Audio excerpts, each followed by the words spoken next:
Boker Tov, mes amis.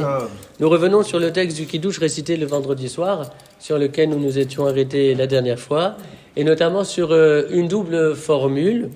Le Kiddush a l'air de dire deux fois la même chose, de manière très ressemblante. Dans la première partie de la deuxième bracha du Kiddush, il est dit « Ve Shabbat Kodsho, Be'ahava uveratson inchilanu » et son Shabbat Kodesh, Akadosh Baruch Hu nous l'a fait hériter, Be'ahava uveratson, avec amour et volonté, avec amour et agrément. Et donc ici, on parle de Dieu à la troisième personne, c'est du singulier, c'est-à-dire au style indirect. Et quelques lignes plus loin, on va reprendre exactement les mêmes mots, mais cette fois utiliser le style direct et dire Ve Shabbat Kodshera et ton Shabbat Kodesh, Be'ahava uveratson inchaltanu, c'est avec amour et volonté que tu nous l'as fait hériter.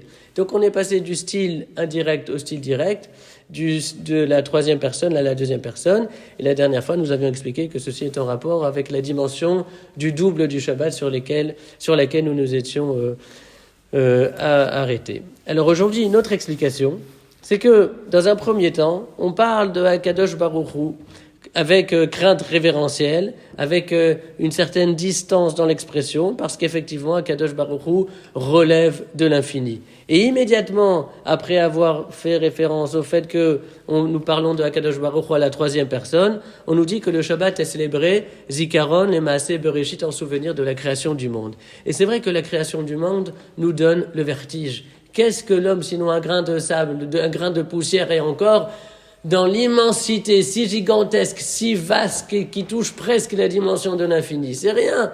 À partir de ce moment-là, comment l'homme pourrait-il tutoyer Dieu ? Il n'existe presque pas. Donc un être qui n'existe presque pas ne peut pas s'exprimer à la deuxième personne en s'adressant à Dieu, parce que c'est trop fort, c'est trop puissant. Ça nous dépasse tellement.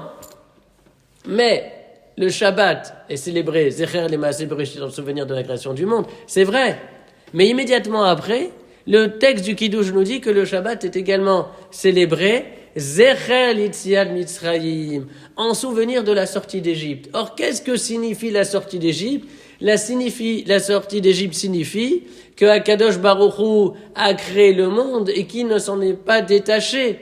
Et que, au contraire, il s'occupe et se préoccupe du sort et de la destinée des hommes. La preuve, c'est qu'à l'occasion de la sortie d'Égypte, Dieu va intervenir, va court-circuiter le cours de l'histoire, va bouleverser ce qui était schématiquement, historiquement prévu, et va intervenir pour libérer des hommes qui jusque-là souffraient sous le poids de l'esclavage. C'est comme si cet infini, qui reste lointain, devenait bien plus proche de l'humain.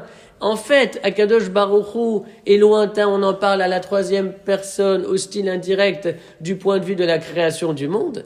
Mais à partir du moment où il est fait mention de la sortie d'Égypte, c'est-à-dire de ce Dieu qui se rapproche, c'est-à-dire de cette proximité possible, alors il y a un basculement, et de la troisième personne, on passe à la deuxième personne, du style indirect, on passe au style direct, et à ce moment-là, on va tutoyer Akadosh Baruch Hu. De cette manière, on comprend pourquoi il y a deux formules qui se ressemblent, mais une au style indirect et une au style direct. Le style indirect est en rapport avec la création du monde, où Akadosh Baruch Hu nous dépasse tellement, et le style direct est en rapport avec la sortie d'Égypte, où Akadosh Baruch Hu a démontré sa proximité avec l'histoire de l'humanité. Bien.